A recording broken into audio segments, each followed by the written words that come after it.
So, in the last lecture, we were discussing about the paramagnetism, about the classical theories of paramagnetism, that is Langevin theory, and then paramagnetism. Okay, so from classical theory of paramagnetism, paramagnetic susceptibility is inversely proportional to temperature, that is paramagnetic susceptibility Xi for para is equal to C upon T, where C is the Curie constant and T is the temperature. Okay, then there were some failures of the classical theory which were resolved by the Wish theory of paramagnetism. So today we are going to talk about the quantum theory of paramagnetism. The Langevin theory uh, has been here in this quantum theory of paramagnetism. We are going to do the quantum treatment of the paramagnetic behavior of the materials, and then we will ultimately we are going to derive the relation Xi is equal to C upon T, which is the Langevin theory. Okay, but in this article we are going to treat the things quantum mechanically. Okay.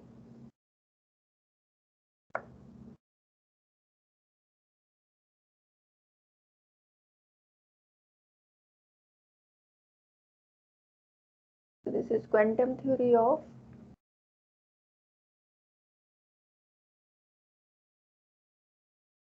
paramagnetism.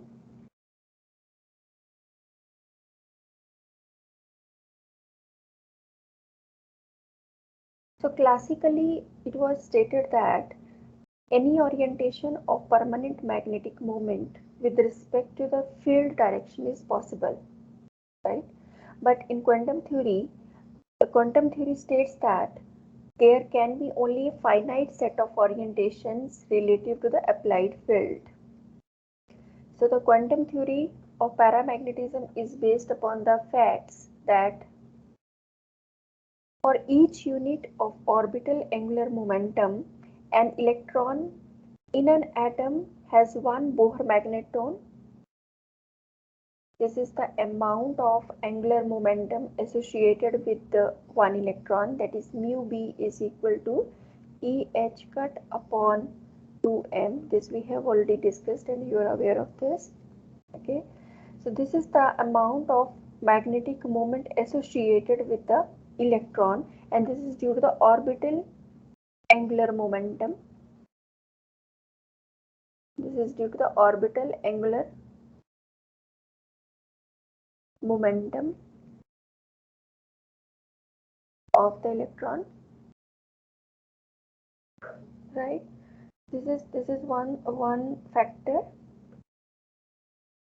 The magnetic moment is anti-parallel to the angular momentum. That is, the magnetic moment, this magnetic moment is anti-parallel to the orbital angular momentum L. They have opposite direction, you know that. Then second one is for each unit of spin angular momentum, there is 1/2 Bohr magneton associated with the electron. Okay, so magnetic moment due to spin of the electron is mu b by 2.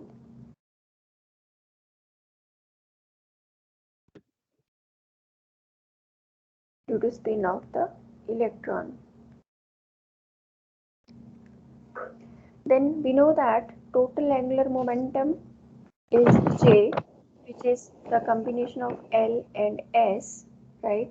And the total magnetic moment of the electron is due to this J. The total magnetic moment of the atom is due to the total uh, momentum of the atom. Okay, so this is,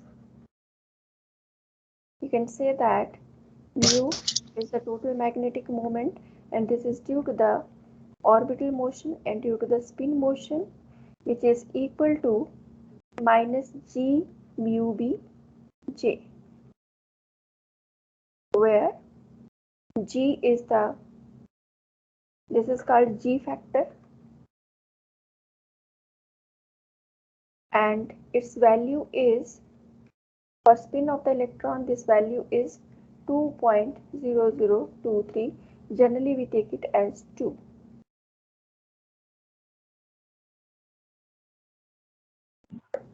Also, the value of G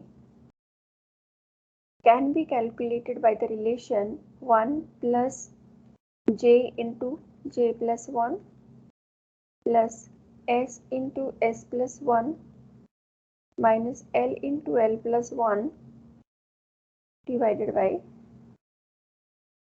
2J into J plus 1, where J is the total angular momentum, S is the spin angular momentum, and L is the orbital angular momentum of the electron. Now, the energy levels of the system in a magnetic field. Ma'am previous slide दिखाना एक बार. Yes, please. Done ma'am. Okay. You also know that the energy of a system when it is kept inside the magnetic field is given by mu B into B. But in case of quantum, since we are dealing this problem quantum mechanically, so we are going to have two factors over here. One is mj, another one is g, right?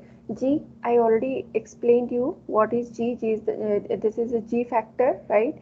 And mj is the azimuthal quantum number.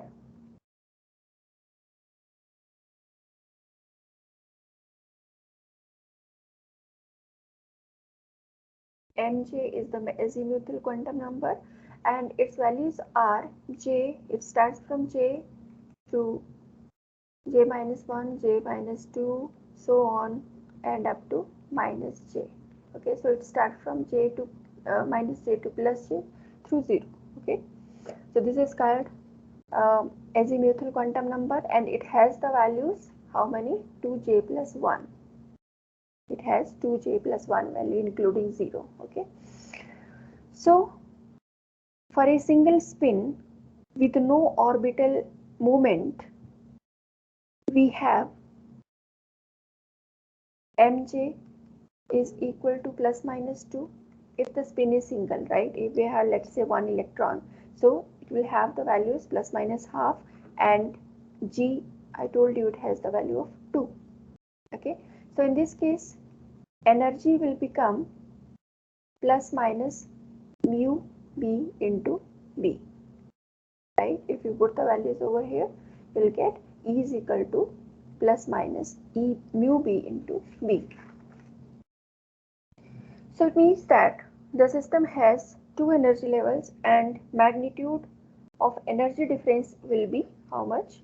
See, if this is the main energy level, then this will be split into two energy levels.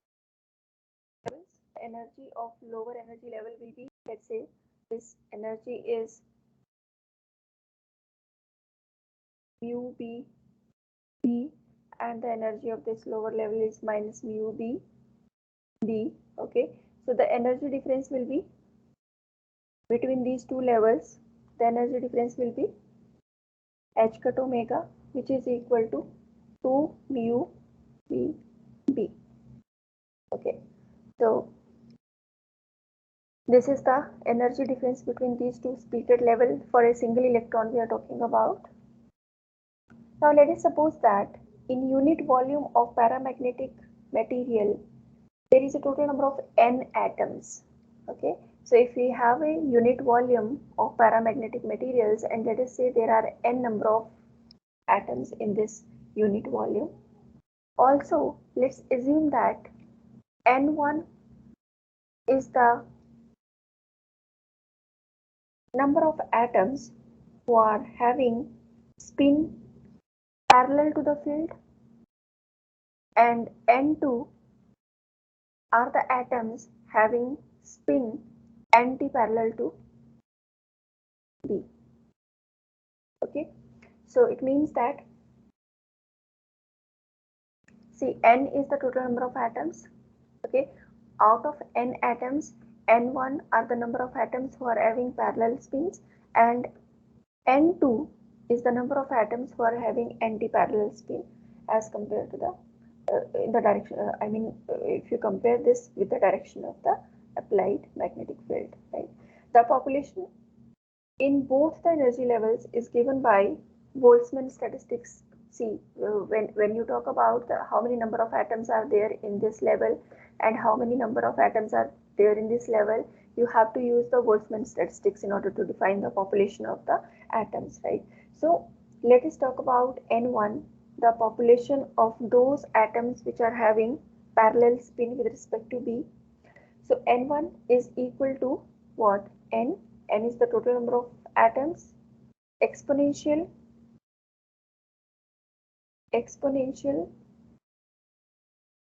see here the relation will be E divided by KBT, right? But we know that E is this or E is this. Okay, so if you substitute the value of E over here, this will become mj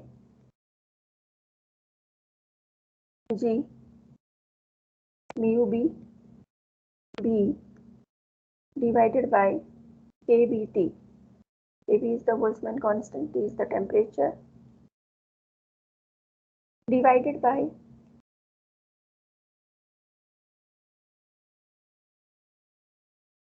yes. So one thing more, if you wish to take this value or this equation in another form, let me take n as division on the left hand side. So this will become n1 divided by n, right? And what is n? N is the total number of electrons, total number of atoms, parallel as well as anti-parallel. So we have to define both. Parallel, this is the parallel one, and when the spin will be anti-parallel, this will become negative. Simply this quantity will become negative, right? So n is equal to what? Exponential n is equal to n1 plus n2. So this is exponential mj g mu b divided by kb t plus exponential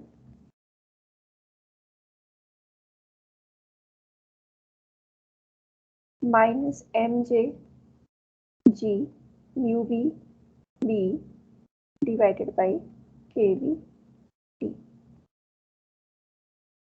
Okay, so this is n1 divided by n2. Similarly, n2 divided by n will be, when you do n2 divided by n, this will be minus over here because n2 is having anti-parallel spin. So this will be minus over here and the n will remain same. So this becomes n2 divided by n is equal to exponential minus mj g mu b divided by kbt divided by total number of atoms. So parallel plus anti-parallel both. So this will be exponential mj, those who are having parallel spin, mu b divided by kbt plus those who are having anti-parallel spin. So this will be exponential minus mj g mu b divided by kbt. So as I told you, in this relation, N1 and N2 are the population of the lower and upper levels, okay, and N is equal to N1 plus N2, right, is the total number of atoms. This is the total number of atoms.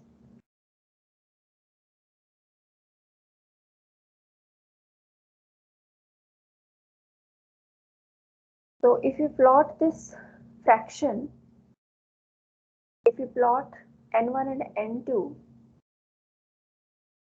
so this is fractional proportion.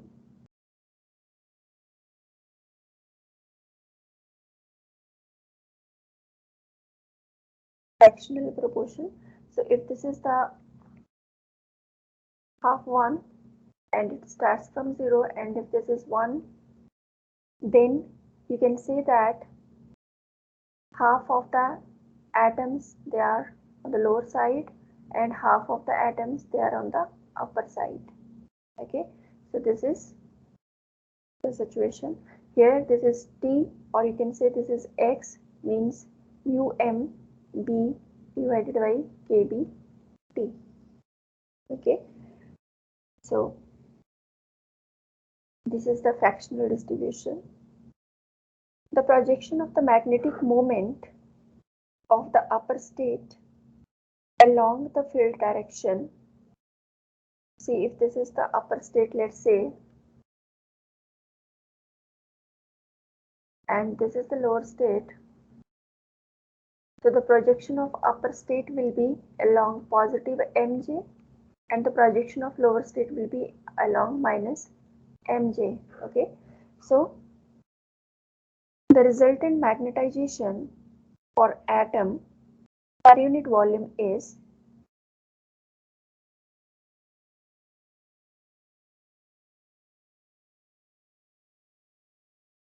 resultant magnetization of atoms per unit volume, per unit volume, per unit volume. Okay, this is m is equal to n1 minus n2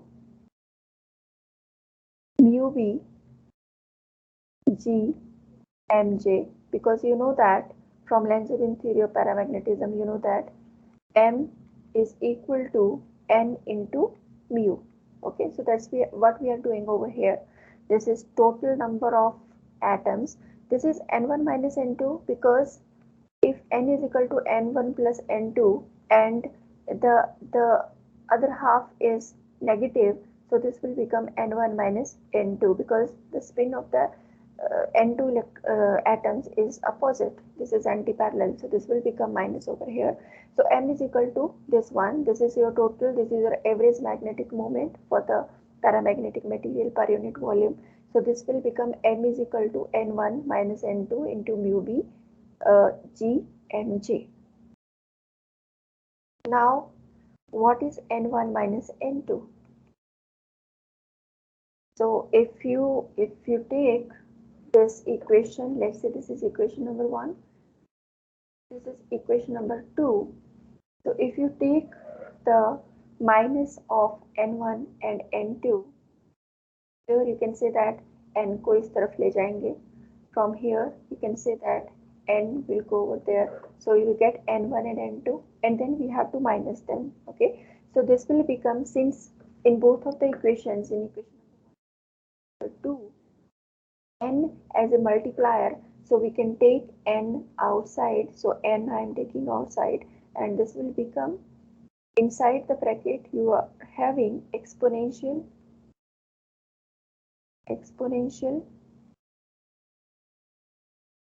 mj g mu b b divided by kbt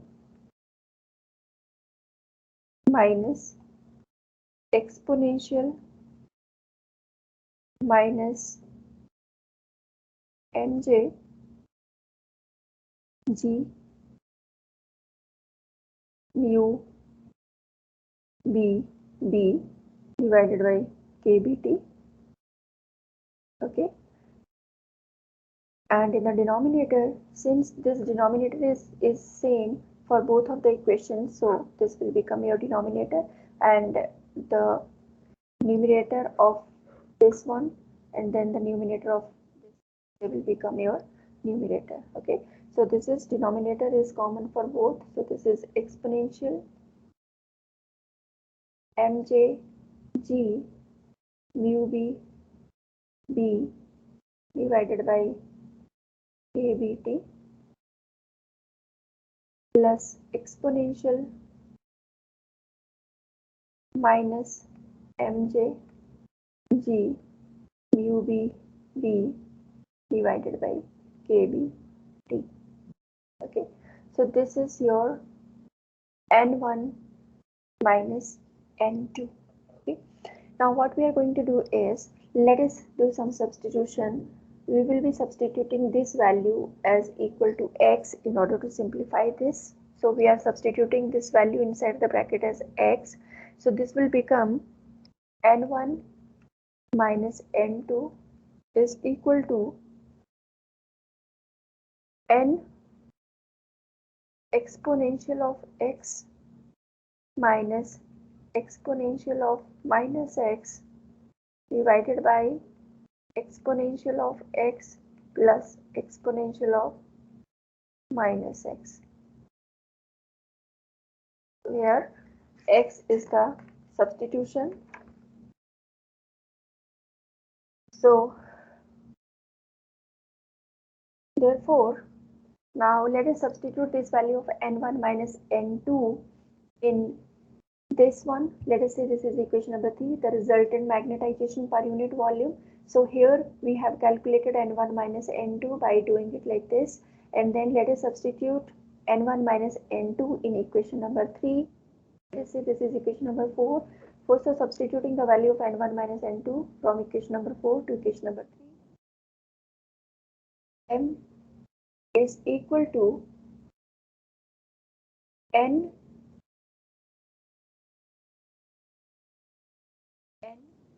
and then N1 minus N2, which is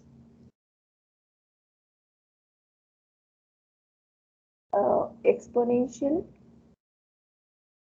x minus exponential minus x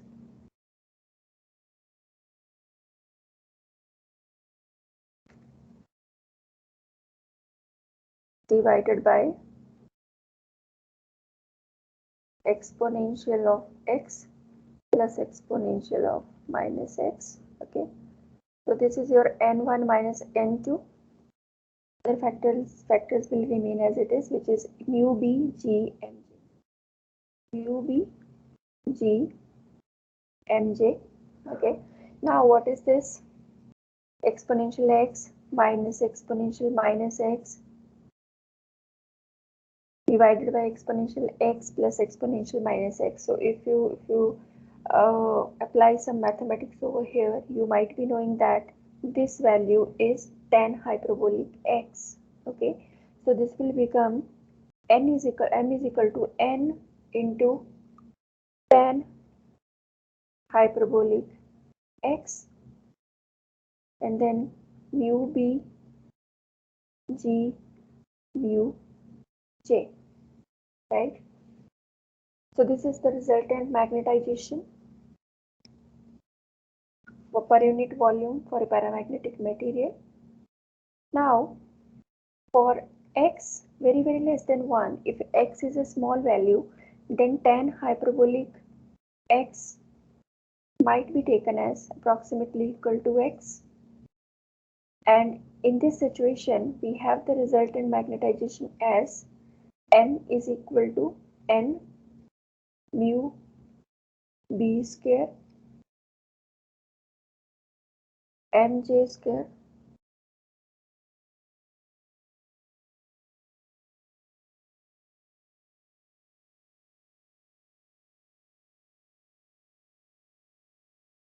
g square b divided by kbt. Okay, what we are doing here, we have just substituted the value of x. Since this tan hyperbolic x, this could be written as simply x, right? And if you see the value of x which you have substituted earlier, the value of x was mj g mu b b upon kbt. So this x is mj g mu b b divided by kbt, right? So if you substitute this value of x over here, you will get the resultant magnetization as this. Okay, so this is the resultant magnetization, but ultimately we have to reach to susceptibility. Okay, so We will also apply some quantum mechanics over here, because we know that see this equation with an electron spin, having an electron spin with g is equal to 2 and mj is equal to plus minus half. This appears to be different from the classical result, right? If you see the classical result, there is a factor 3 over here, right? If you compare this magnetization, this resultant magnetization from the classical magnetization, here we have one more factor which is 3, right? But this factor is missing over here, right? So what to do? We have to apply some more quantum mechanics over here. So see, in quantum mechanics, total spin angular momentum is given by S is equal to S into S plus 1, right? Where S is half, so this will become under root 3 by 2. If you substitute the value of S over here, spin of single electron, this is the resultant spin momentum. So S is equal to under root of S into S plus 1, which will become under root 3 by 2. Okay, so accordingly, the total magnetic moment, total spin magnetic moment rather, is given by mu is equal to minus gs under root of S into S plus 1 into mu b. Okay, so this is from the total magnetic moment. You might we have discussed in the starting of this chapter when we were doing some basics. So this is known as the Landis splitting factor. This is known as the Landis splitting factor, and its value is g. So when you substitute the values over here, this will become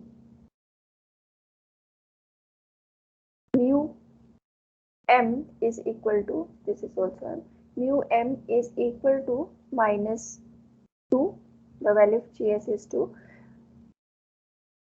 into under root 3 by 2, the value of this one is under root 3 by 2, and then mu b, which is equal to minus under root 3 mu b, or you can say that mu b is equal to mu m divided by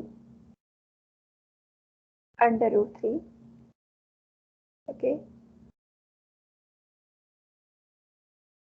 so you can substitute the value of mu b from here to the resultant magnetization, which is this one, equation number 5. So if you substitute the value of mu b from that equation to equation number 5, the resultant magnetization will become m is equal to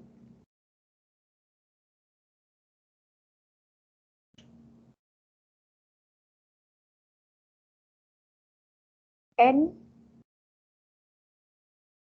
and then mu b is equal to mu m divided by under root 3.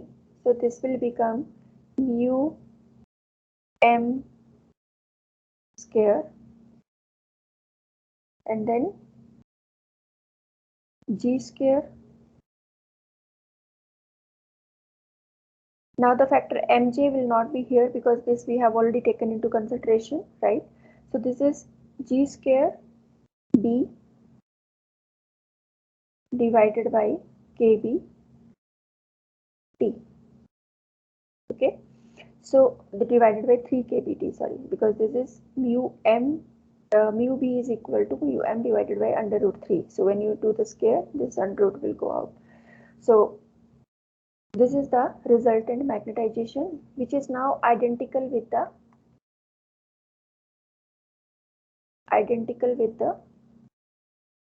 classical theory. This is identical with the classical theory.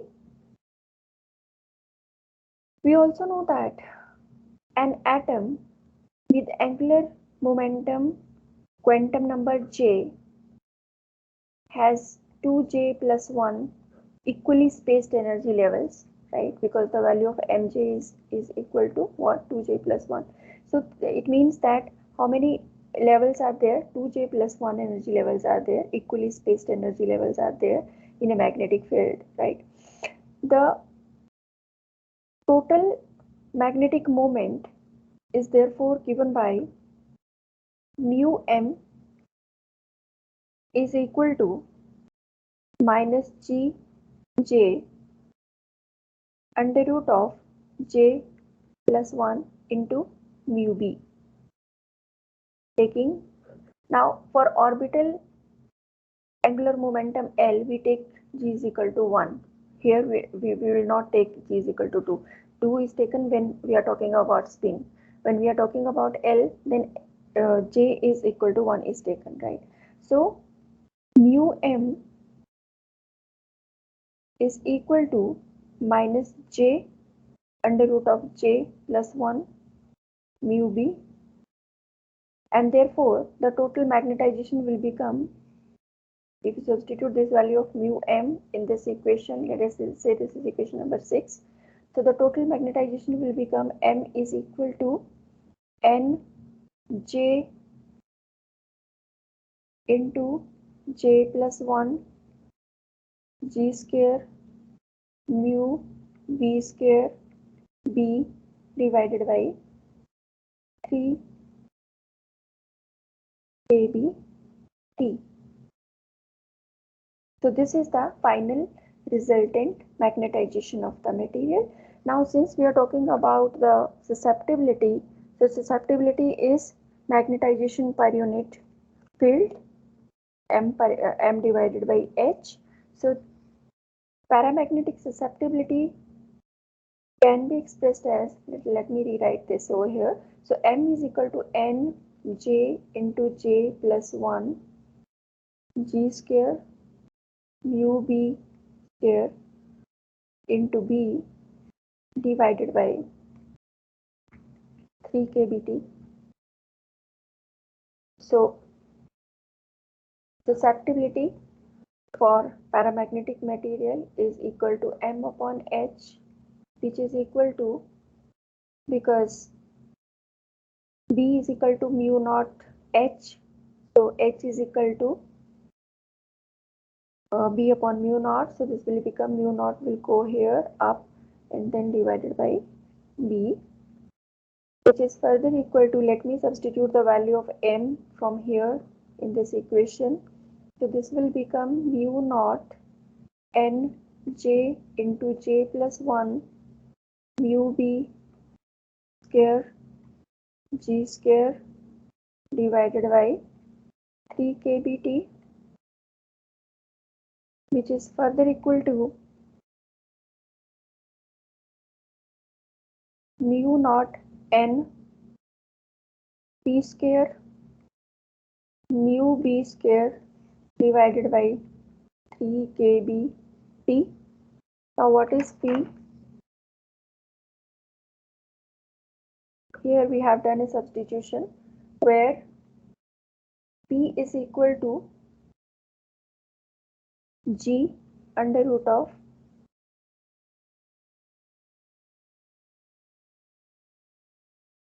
J into J plus 1.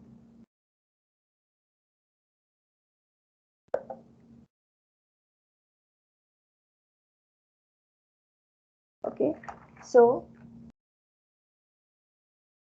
paramagnetic susceptibility will become mu naught N into mu effective square divided by 3 kBt, where mu effective is equal to P into mu B. Okay, so this P into mu B, we are writing it as mu effective. So this is the effective P. P will be defined as this is defined as the effective number of Bohr magnetons. Okay. So this result is finally identical with the classical results, right? You can say that, you can see over here the susceptibility is again inversely proportional to temperature, and again it is directly proportional to the number of atoms, the mu naught, the mu effective, the resultant magnetization, and so on. Okay, so this is all about the quantum theory of paramagnetism. Any doubts, students?